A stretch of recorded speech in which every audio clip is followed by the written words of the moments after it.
Welcome third graders to an art project we're doing today at St. Patrick's. I want to show you a lesson that's inspired by Alexander Calder, who has artworks in the National Museum in Washington, D.C.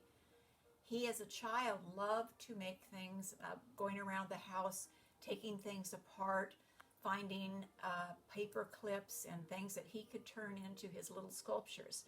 And we're going to do it with paper and whatever you have around your house that you can find.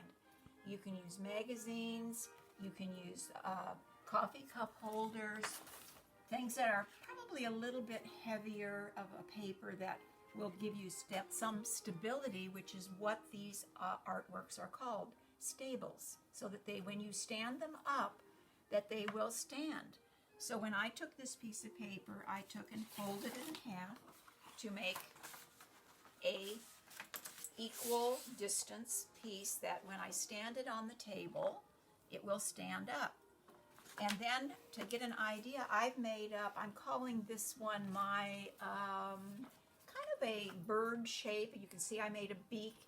And what I'm doing is I'm going to think about a shape for him on the outside. Remember, I've got a fold, so I definitely want to keep a fold.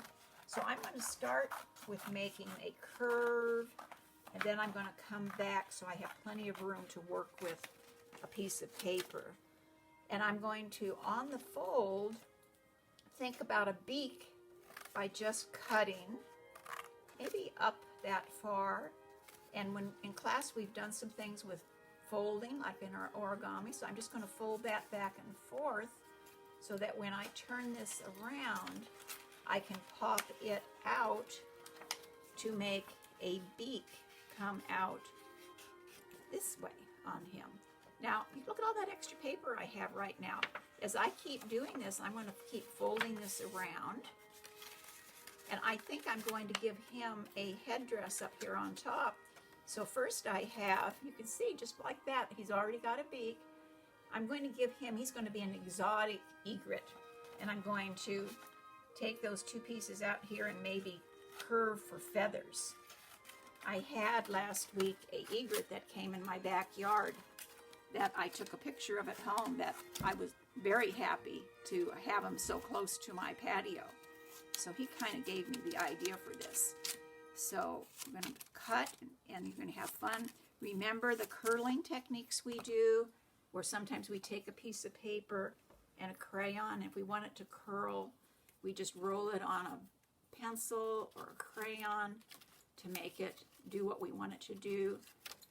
You can go through, like I said, paper plates work for this project too. And curling is just pressing it down for a minute to make it do something you want to do.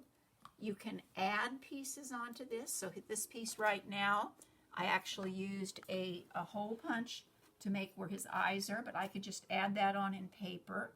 Over here, I used pipe cleaners and letters and fringing technique, which we all know how to do by third grade, to add more things and make wings for my bird.